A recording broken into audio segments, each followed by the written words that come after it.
we don't have enough time for me to list all of our failed experiments, but the big winners pay for thousands of failed experiments. If you're gonna do anything new or innovative, you have to be willing to be misunderstood. Facebook started in a dorm room. I guarantee you 2 kids cannot build a giant space company in their dorm room. It's impossible. Top 10, I got a top 10. Got my motivation high for my top 10. Gotta learn from the wise women and men. All my life, like 9 to 9. For my top 10, top 10, 9 to 9. This one's for my top 10. Need motivation? Watch a top 10 with Believe Nation. Hey, it's Evan Carmichael, and this channel was created to help you overcome the #1 challenge that is holding you back, a lack of belief in yourself. You watch these videos because you know there's something greater inside you. You have Michael Jordan level talent at something. So get ready to be misunderstood, not be willing to fail, and be resourceful with Jeff Bezos and my take on his top 10 rules of success, volume 6, to give you the confidence, motivation, and belief that you need. Enjoy. Okay, let's kick it off with rule number 1. Be willing to be misunderstood. For sure, we would be very naive to believe that we're not going to be criticized. I mean, that's just part of the terrain. You have to accept that. One thing I tell people is if you're going to do anything new or innovative, you have to be willing to be misunderstood.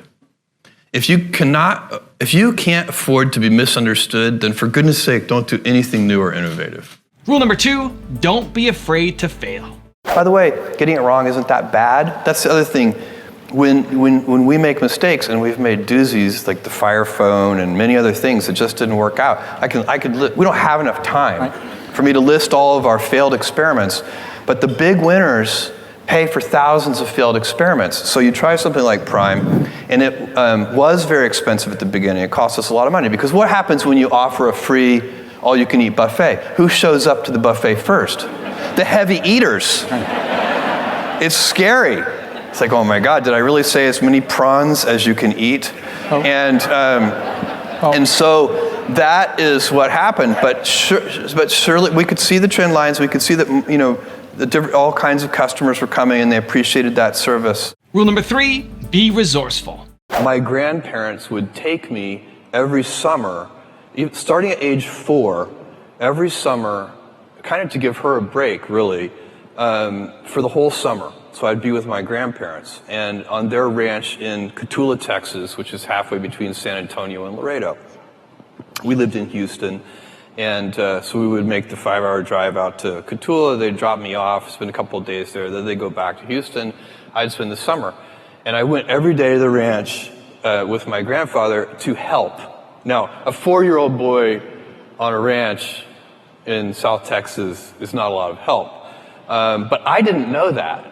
I thought I was helping. And then by the time I was 16, I actually was helping. So I have, I can suture up a prolapsed cow. I can fix windmills. My grandfather was so resourceful, and that he made his own veterinary needles. He would take a little piece of wire and pound it flat with like a oxyacetylene torch, and then drill a little hole through it. And then we did all of our own veterinary work. Some of the cattle even survived, and. So we had great fun out there.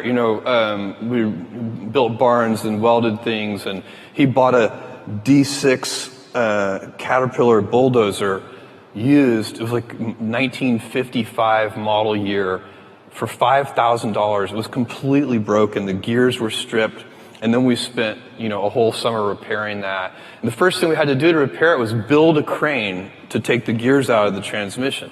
And so, what I learned from watching him was just how resourceful he was. He didn't ever call a repairman. He figured it out.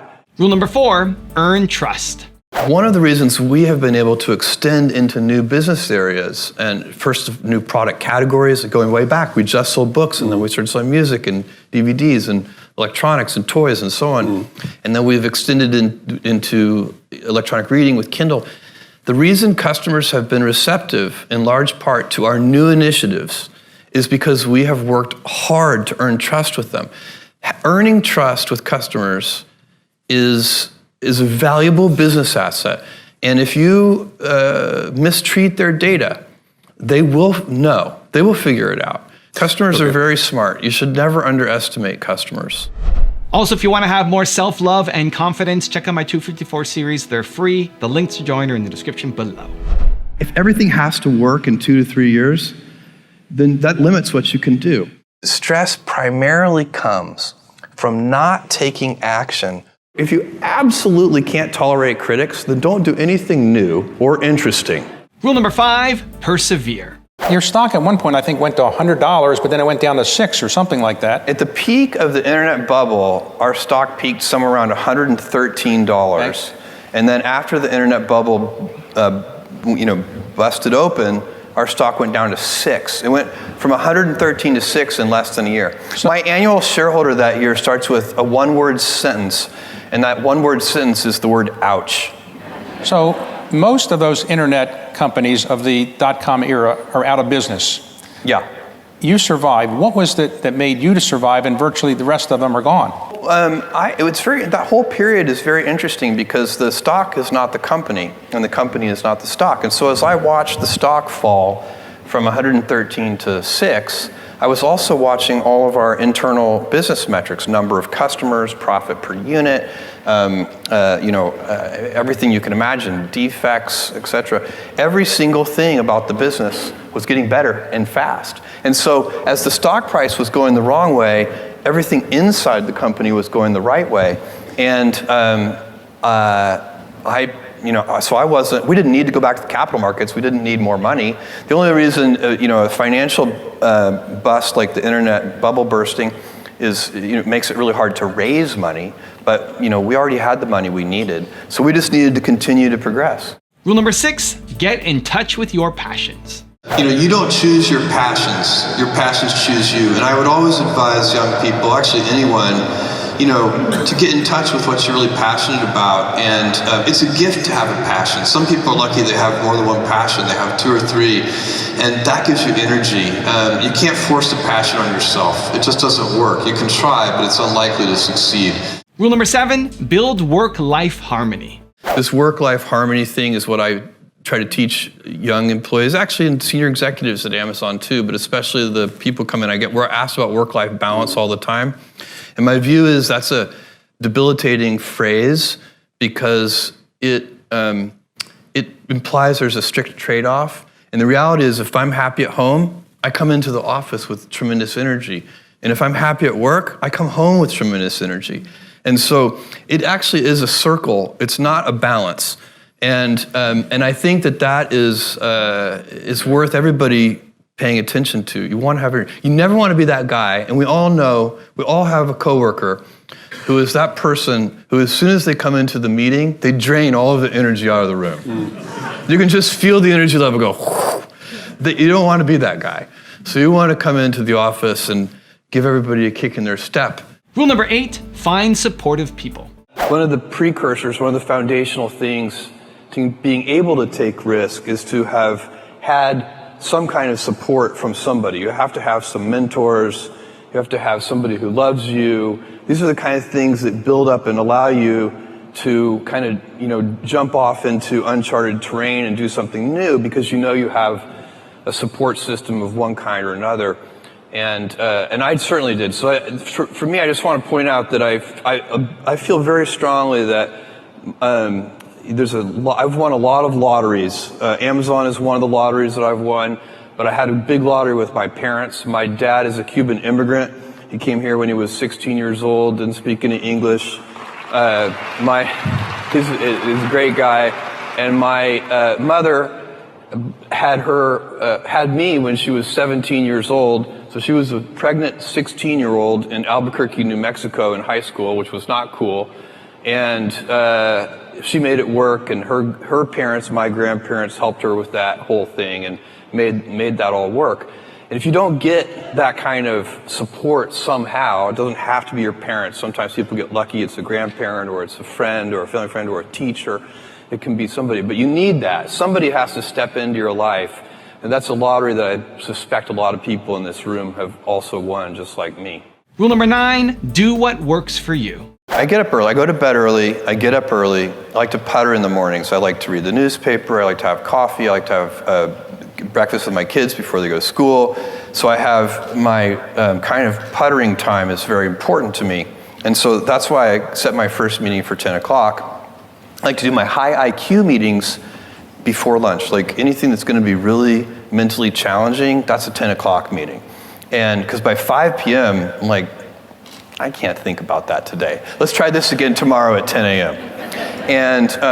And so then on sleep, I get 8 hours of sleep. I prioritize it, unless I'm traveling in different time zones. Sometimes it's impossible, but I am very focused on it. And for me, I need 8 hours of sleep. I think better. I have more energy. My mood is better. All these things.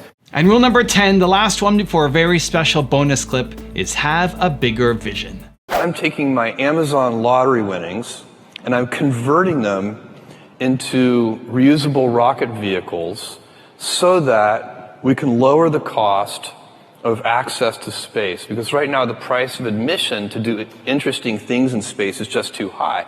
If I look at what Amazon was able to do 20 years ago, we didn't have to build a transportation network. It already existed. That heavy lifting was in place. We didn't have to build a payment system. That heavy lifting had already been done. It was the credit card system. We didn't have to put a computer at every desk. That had already been done too, mostly for playing games, by the way, and so on. So all the pieces of heavy lifting were already in place 20 years ago. And that's why, with $1 million, I could start this company. Today, and then there are even better examples on the internet over the last 20 years. Facebook started in a dorm room. I guarantee you 2 kids cannot build a giant space company in their dorm room. It's impossible. But I want to create the heavy lifting infrastructure, kind of do the hard part, so that the future generation, 2 kids in a dorm room, will be able to create a giant space company.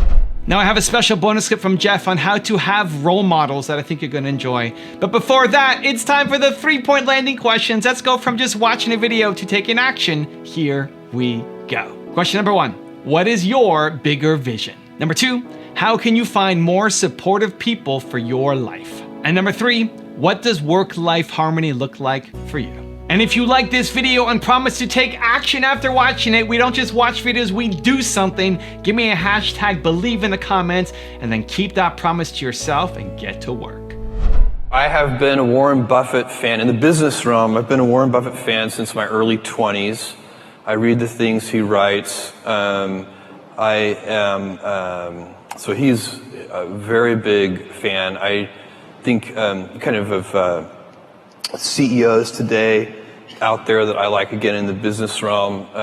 Jamie Dimon, I think. If there are a couple of CEOs that I think if I were a big shareholder in JP Morgan Chase, I would just show up every Monday morning with like pastries and coffee for Jamie, and I would be like, so you happy? You good?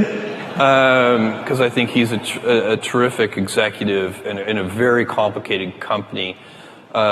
Same thing, Bob Iger at Disney, I think is a superb executive. So probably bring him pastries.